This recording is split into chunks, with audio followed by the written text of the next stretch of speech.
Asek, nakalaan doon sa universal healthcare na dapat libre na yung talaga medication. Libre magpapa-hospital. Saang stage na ba tayo diyan? Opo, maraming salamat sa tanong, Kong. No? Yun po kasing konsepto ng libre, dapat natin ipaliwanag sa ating kababayan. Yung sinasabing libre sa point of care kung nasaan ang ating pasyente. Pero sa totoo lang, wala talagang libre, may nagbabayad. Ang importante ay hindi yung ating mamamayan yung nagbabayad. Ngunit saan natin kukunin yung pera? Kaya yung unang tanong kanina na pwede ba natin taasan yung buwis sa sigarilyo, saka sa alak, at saka sa vape. Nako, yung vape na yan, kailangan pasukan na rin ng buwis yan eh. Pag tumaas yung mga buwis niyan, yan po yung gagamitin natin pambayad para libre tayo dun sa ating mga ospital, sa ating mga klinika. Ngayon, yung tanong po kung nasa estado na tayo, hindi natin kasi kayang biglaan na para hubang paputok na Happy New Year, biglang kinabukasan, lahat libre na lang.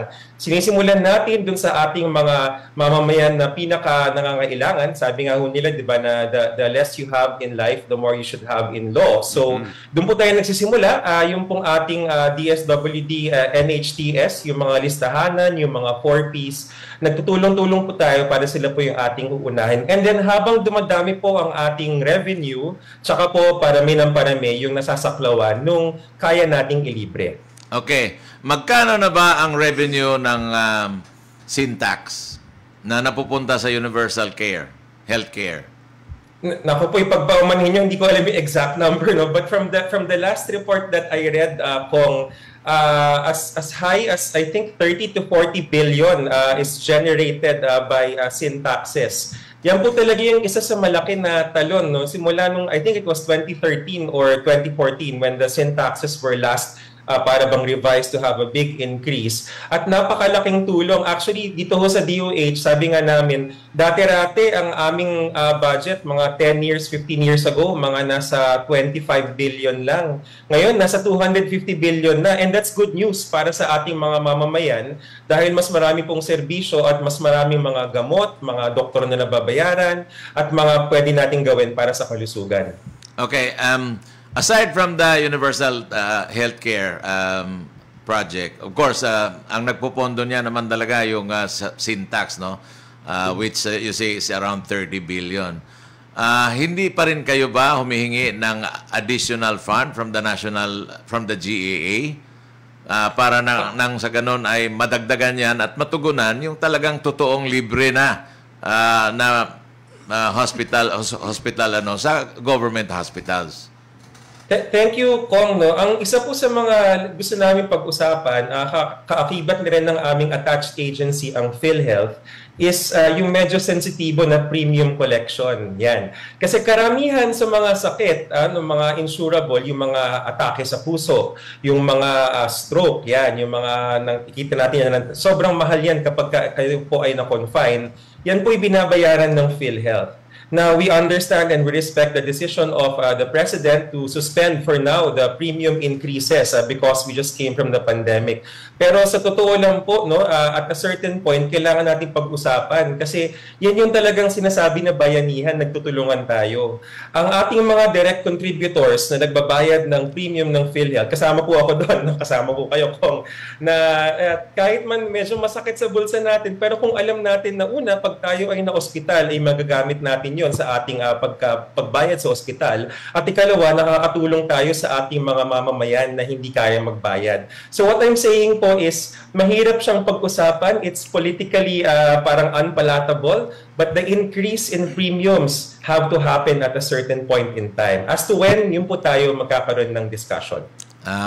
Tama yan kasi it's just like an insurance policy. You want bigger benefits, you pay more on premium. Ngayon, following that line of argument, yung mga heart attack, yung mga ibang mga sakit, yung mga government hospitals natin, walang tawag nito, walang preventive health care na kagaya ng mga private hospitals. Alam mo, sa private hospitals, pupunta ka doon, 50,000, babayad ka ng 50,000 overnight, ititest ka ng lahat. Blood test mo, urine, stool, pagkatapos Yes. tawag nito yung mga ultrasound, kung ano-ano lahat. General check-up talaga. Preventive yan. Yeah, opo. Preventive care. I think, maybe I will discuss this also with Secretary Herbosa, na yung mga hospitals natin sa government ay magkakaroon na rin ng ganyan. Opo. Kasi sa ngayon, wala eh. Kung if I may take the opportunity, so thank you po for prompting. No? Actually, yung pong tinatawag na PhilHealth Consulta, yan po yung pinakamalapit sa ngayon. It's not definitely an executive check-up. Hindi niya kaya yung level of coverage na nakukuha natin sa private preventive care. But there are 13, 13. There are 13 laboratory tests which include cholesterol, ECG, chest x-ray, that if ang kababayan natin ay rehistrado bilang isang konsulta beneficiary sa PhilHealth, pwede po siyang pumunta sa isang accredited consulta provider para makuha po niya ito ng libre. The challenge is, inaamin po, nanggaling din po ako sa PhilHealth, kakabalik ko lang po actually sa DOH this December, but I spent 6 months there and I was the Vice President handling the consulta program.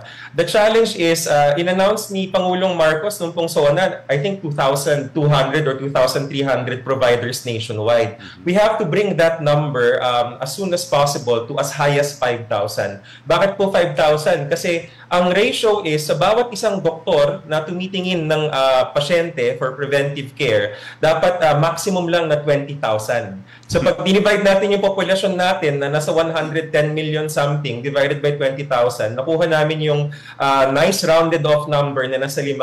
So kita po natin kung medyo malayo pa, nasa 2,325, pero yun po yung marching orders ng Pangulo natin at ni Secretary Herbosa sa PhilHealth na rin na kailangang taasan ang bilang ng ating mga consulta package providers. Maganda yan, pero mas makakatipid ang gobyerno at mas maraming mabibigyan ng serbisyo kung ang bawat mga regional hospitals ay lagyan natin talaga. Pwede namang one day lang eh. It doesn't have to be overnight unless meron ka na ring endoscopy, meron ka na ring tawag nito colonoscopy, overnight talaga yan. And Yes. that is very important also kasi ang dami nagkakasakit ng colon cancer. So, kailangan din na talaga natin yan sa mga major hospitals na meron tayong colonoscopy at saka endoscopy. Preventive yan eh. Preventive Yes. yan. So, it's cheaper than magkasakit na at saka gagamutin na. So, magiging mas mura yan. So, maaga pa, ma-detect mo, there is a cancerous cell. Ayan, pwede nang gamutin yan. Or maaga pa, malalaman mo na yung resulta ng endoscopy or colonoscopy hindi maganda. Ito yung tinatawag na preventive. Parang kotse din yan. Kailangan may preventive maintenance. Yes. Diba? Exactly, Tong. Actually, ako po kasi may-ari rin po ng kotse. Tuwing ako po yung nasa kasa, sabi ko, bakit niya natin pwedeng gawin to? Parang tao lang yan eh. Imbis na mamatay ang kotse sa gitna ng daan, makita na dun sa loob ng kasa at yung kasa, exactly, Tong. Napakaganda po ng analogy na sana dun palang makita na ang pwedeng mapigilan na sakit. Ayun. Kaya, palagay ko, yung partner ko naman nakikinig, baka pwede kang gumawa na naman ng talagang batas na lahat ng government hospital magkakaroon ng preventive maintenance care ng ating mga kababayan para maiiwasan talaga yung malalang sakit. Magandang panukala po yan, Kong, no? And we would be happy to discuss the details kung ano po yung mga tests.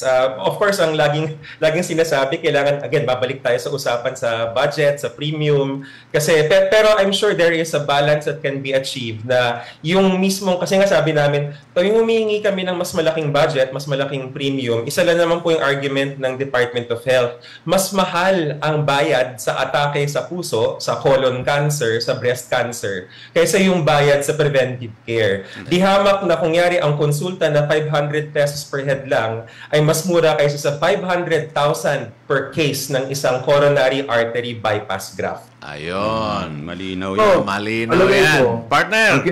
Kinakailangan din gawin dyan, yung kung meron, inais natin magkaroon ng preventive care ang mga government hospitals, dapat i-improve natin yung mga equipment. Sapagkat Yes.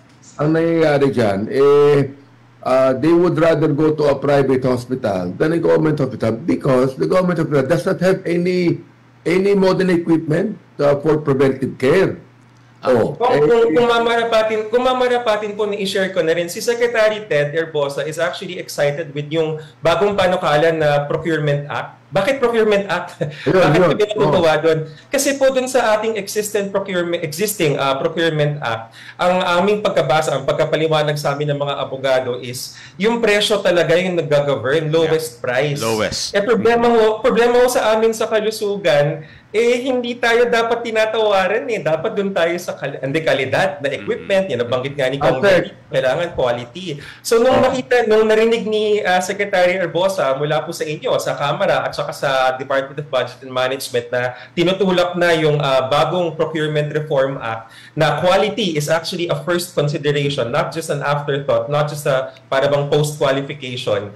Then natutuwa kami, sabi namin, naku, sana naman yung ating mga ultrasound, yung ating mga equipment, yung ating mga x-ray, hindi na yung pinaka-chipipay dyan dahil sumusunod lang sa Procurement Act, pero yung talagang dapat na deserve ng ating mga mamamayan.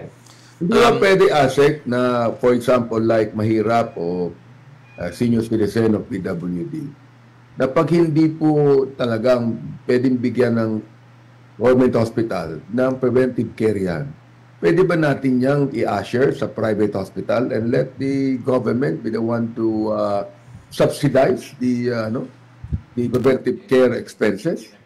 Nako, Kong, magandang panukala yan. In fact, we have seen that happen in other countries, no? Maraming mga nag-iisip na sabi nila ang model kasi sa United Kingdom National Health Service kung saan libre. Una sa lahat, mataas ang buwis nila. Babalik tayo sa usapang funding. Kaya nila nagagawa yon kasi mataas ang buwis nila, no? Pero dun sa question po ni Kong Benny, karamihan ng mga primary care providers, yung mga tumitingin sa first level, are actually private. Hindi sila public. And that's exactly what you mentioned, Kong, no? Na the government pays for their expenditures in private facilities. We are looked at that model and going back to Consulta, actually meron ring para bang contracting for private providers. Meron na naman ako naisip ngayong January, Kongreso ngayon service. Dapat alam mo tayo kung na iniisip yan because right now, for example, like meron akong isang pastor na in a private hospital right now sa Bacolod City, no? He cannot even be accommodated sa ICU because yung ICU nila, 50,000 a day ang bayad. My goodness. Oh my goodness. But hindi ba natin pwedeng yan? For example, senior citizen yan. Hindi na ba pwedeng isubsidize ng gobyerno na at least man lang, tulungan man lang. Kasi ang PhilHealth, hindi naman tumutulong sa equipment yan. Sa kasarap. Totoo po yan. Pati mga ang actually, I'll take the opportunity. Tataasan natin yung benepisya ng PhilHealth. Tataasan din ng doktor yung kanyang professional fees. Yan po problema dyan. Opo, actually, Kong, no, I'll take the opportunity again on behalf of the department to thank the House, no, for the recently passed and now signed into law, the General Appropriations Act.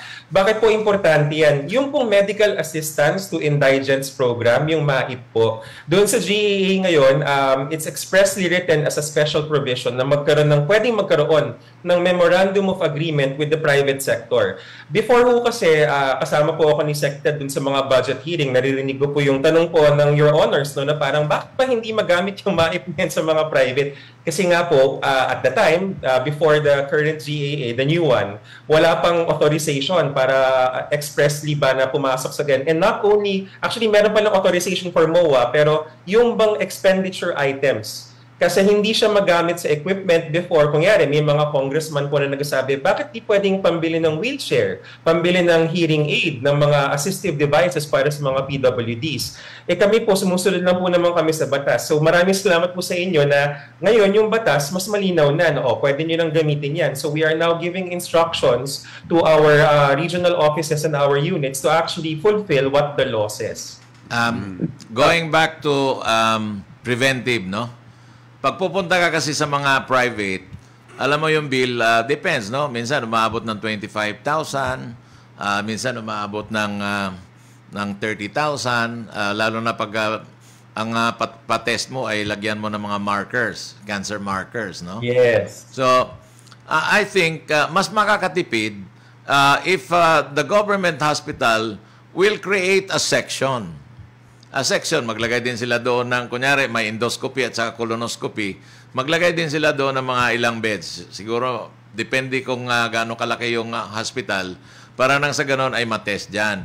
You know, the government will save a lot and it can service more people.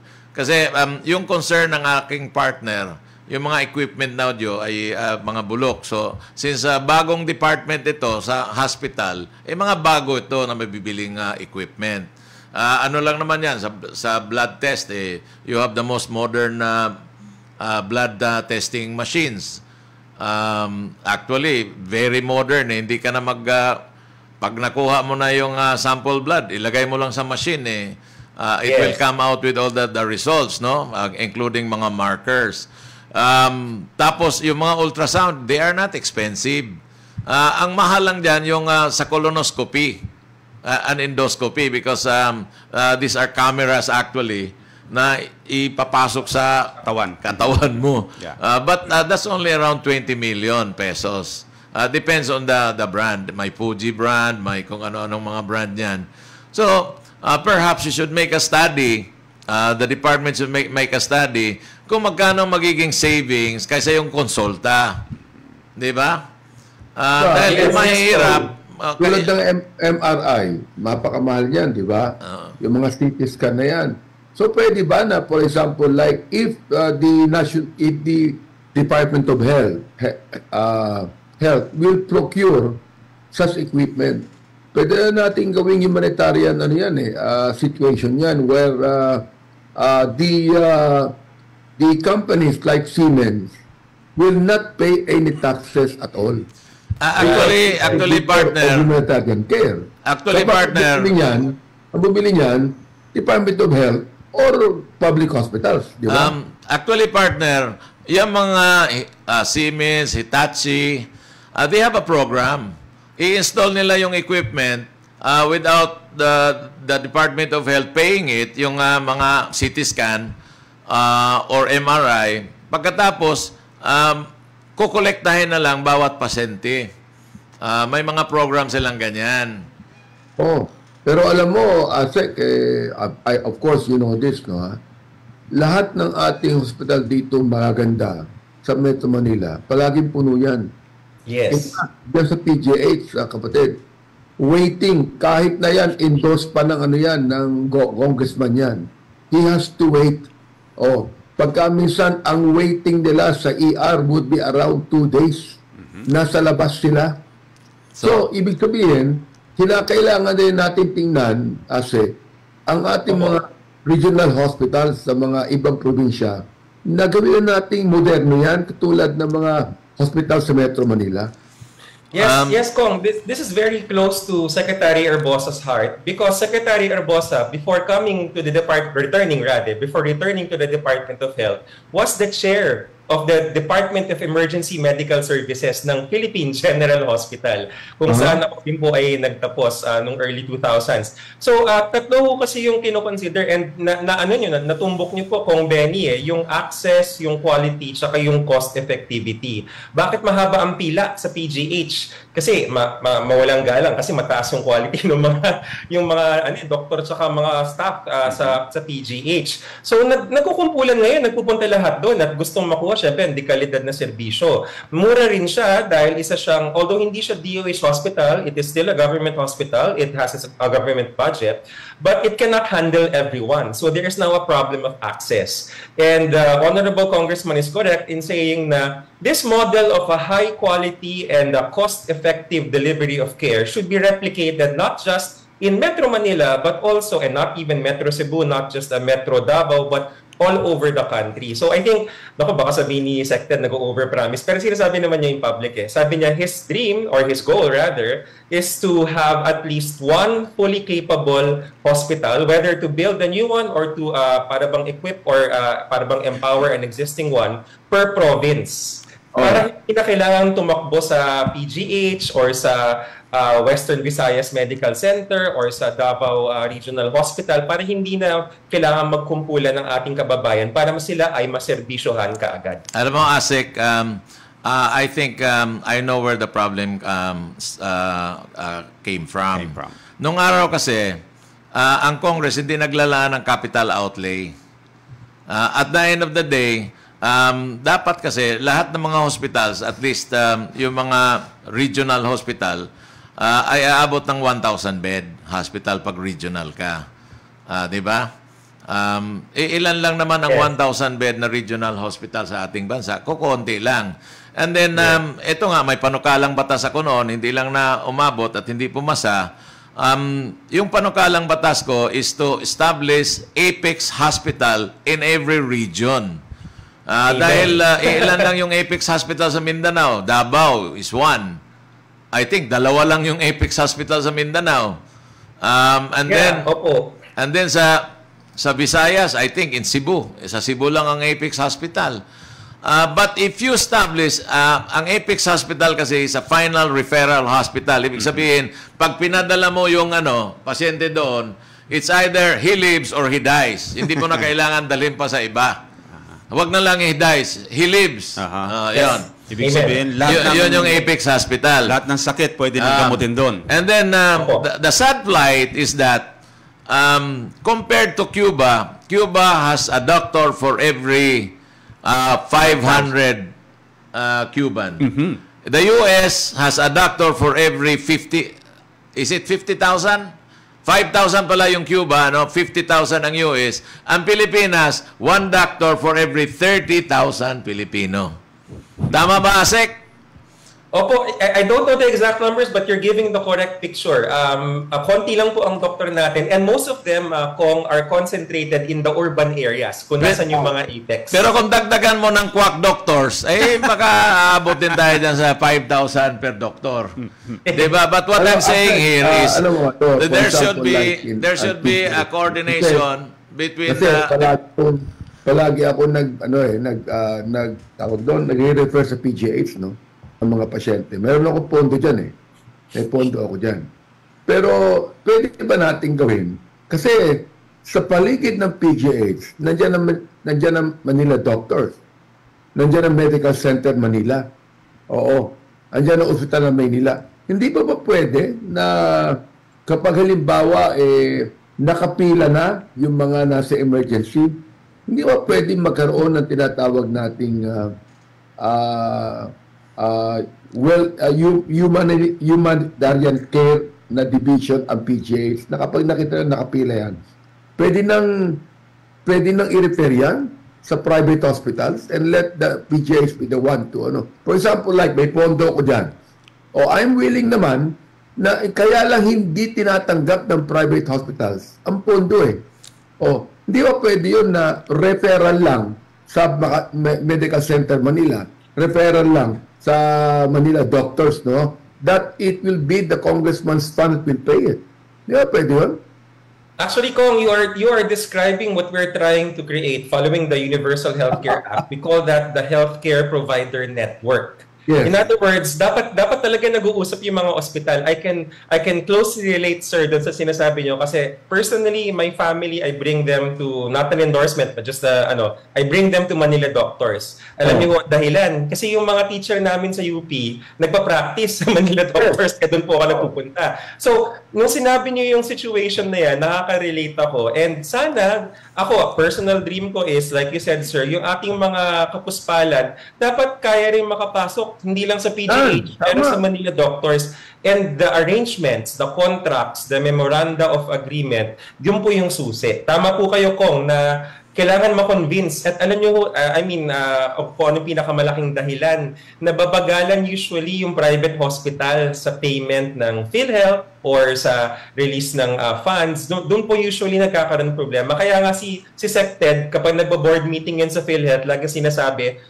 nabayaran na ba lahat ng utang natin sa mga ospital, whether government or private? Sasabihin naman ni President Mandy, we are working on it, sir. So laging ganun yung simula ng board meeting namin kasi the secretary really feels that parang if we pay on time, if PhilHealth pays on time, then probably this hesitancy to go into contracts with government will be less. Yeah. Asek, do you know ang pinakamalaking binibigay kong medical assistance sa Ano isang po kung? may sakit is almost 300,000. Wow. Wow, that's one case already. Heart failure and everything. Yes. Almost 100,000. Ganyan ka-charitable yan si Congressman Bishop Bene Abante. Kaya ang pinakamaganda yan, for example, like, dahil lang sa PGH yan, ang kanyang sakit, cancer, o sa kanyang sakit, heart disease, no? Okay. Ang sabi ng PGH, bigyan nyo ng congressman ng 100,000. Now, pipila yan sa AR ngayon. Hindi ba natin pwede na sabihin din ng PGH, Manila doctors, can you get this? Kami na bahala, may punto si congressman dyan. And ita-transfer namin yung punto sa inyo. I have that experience, partner. You talk to the private hospital kasi pwede kang maglagay ng pera dyan. You have an allocation. Pwede kang maglagay ng 5 million. Isang hospital lang ang pumayag dyan ng Lourdes. We have been talking to private hospitals. If we could be able to put up funding, ayaw nila. Dapat gumawa kayo ng batas na hindi pwedeng hindian. I think that's the best. Para nang sa ganon, obligado silang tumanggap. Because there are hospitals. There are hospitals. Problema sa PhilHealth ng private hospital, yung pagbayad ng private, nadidelay ng gusto. Pero pag pondo ang congressman niya, for example, yung pondo ko na sa PGH, madaling ibayad yan kasi andyan yung pondo andyan ang pera kinakailangan i-transfer lang Right. Anyway, pero depende sa hospitals yan ngayon. Pwede lang tanggapin. Ngayon, kung talagang magandang magaling na government hospital, yung East Avenue, maglagay ka rin dyan. Napakagaling na hospital yan. Malinis pa. Mas malinis pa kaysa PGH. Hindi ako nagbibiro, Asik? Can you testify that what I'm saying is right? Hirap na ako sagutin yan kasi DOH po ako pero produkto rin po ako ng PGH. I object. Because PGH is in Manila. I object. Bottom line kasi nito. When you say health, it's universal. Yeah. Hindi ka pwedeng sabihin Manila lang. Universal. Tawa nga, universal Pwede mo nga ipagamot sa Surigao yan To understand, partner, na kung 100% ang nagpapagamot sa East Avenue, sa PGH 1,000%. Alam mo, isa lang naman ang solusyon. Asek, sabihin mo sa akin, you're from UP, di ba? Yes po. Sabihin mo sa akin, alam mo ba yung mga doktor dyan sa ER, parang hindi na mga tao yan Para mga robot na yan, mga Kulang po sa tulog, sir. Naranasan ko rin po yun. Not an excuse, but yun po talaga yung sitwasyon. Sa dami ng pasyente. Yes, we try our best. Ganito na lang, partner, para sabihin mo hindi napipila. Ilang bed hospital ang PGH? Hindi po ako nagkakamali kong nasa 800 yata or something. Gawin mong 2,000 bed hospital yan. Since you are the author of that bill, priority yung pasyente mo. I can guarantee you. 800, wala pa palang 800, 1,000. imagine mo, ako, when I was in Very Congress. pero alam ko po mga ganong number yun Alam mo, Asek, yung Mount Sinai Medical Center sa New York, has around, I think, 1,500 to 2,000 bed hospital. Kaya nga, nagsasuggest ako, tomorrow, you file a bill increasing the number of beds of PGH with the corresponding fund. Tinakailangan, pati infrastructure niya, bibigyan mo ng pondo yan. Dadaan na naman sa Committee of Appropriations yan. Okay lang when it comes to health. Don't give reasons. Puro pataas na yan. Mga kong, nakita ko yung number. Although malayo pa rin sa 2,000, nasa 1,100 public beds ang PGH. Plus 400 private. So, mga 1,500. Malayo pa rin sa 2,000. Malayo pa rin sa 2,000. Gawin mo ang 2,000. Kinakailangan magpadayo tayo ng bagong building sa PGH to house at least 500 bed hospital. Kaya nga, magkano lang ang kailangan mo? That's only around 2 billion pesos. Magkanong ayuda ang nilalaan natin sa ating mga kababayan? Health is a very important investment in every society. Partner, ganito. Ang mag-determine ng kapasidad ng building, yung mga doktor natin sa PGH. Masyadong compassionate ang mga doktor natin. Lalakayan nila ang pondo. Okay lang, partner. Okay lang. That will be discussed in the committee anyway. That will be discussed in the committee. Hindi naman pwedeng 2 billion kaagad. Maybe this year, 1 billion. Next year, another 1 billion. Hindi ko naiisip. Bakit kami, naiisip namin yan. Ang Senado, hindi naiisip yan. Kasi walang isip eh. Ikaw naman, nagtatanong ka pa. Hindi tuloy makangiti si Asek eh. Anyway, Asek, napakaganda ng discussions. Very talagang direkta, no? Sa ating mga mamayan dahil health is a wealth. Sabi nga natin. Opo. Pero Ito pa nga, Ed, bago natin bitawan. dapat maglagay din tayo ng mga heart center in the Visayas and in Mindanao. Kidney center in the Visayas and Mindanao. Congressman Bene Abante, makinig ka dahil kailangan trabaho mo yan. You have to pass a bill increasing the number of beds of PGH and East Avenue. And at the same time, gumawa ka rin ng bill creating heart centers in Mindanao and in Visayas. Same as the kidney center in Mindanao and in the Visayas. Meron pa ako naiisip sa PGH, Asek. Hindi ba pwede ba natin ihiwalay sa ER yung mga, kasi ang daming pasyente sa ER sa PGH na that was caused by violence, yung nabaril, yung napana. Pwede ba natin ihiwalay yung mga yan? Ibahin natin yung ER nila doon sa City mga jail sila. stroke, doon sa mga heart. Di ba? Ang tawag niyan, pare, trauma department. Yeah. Kailangan magkakaroon talaga lahat ng hospitals ng trauma department. Tama ba, Sek?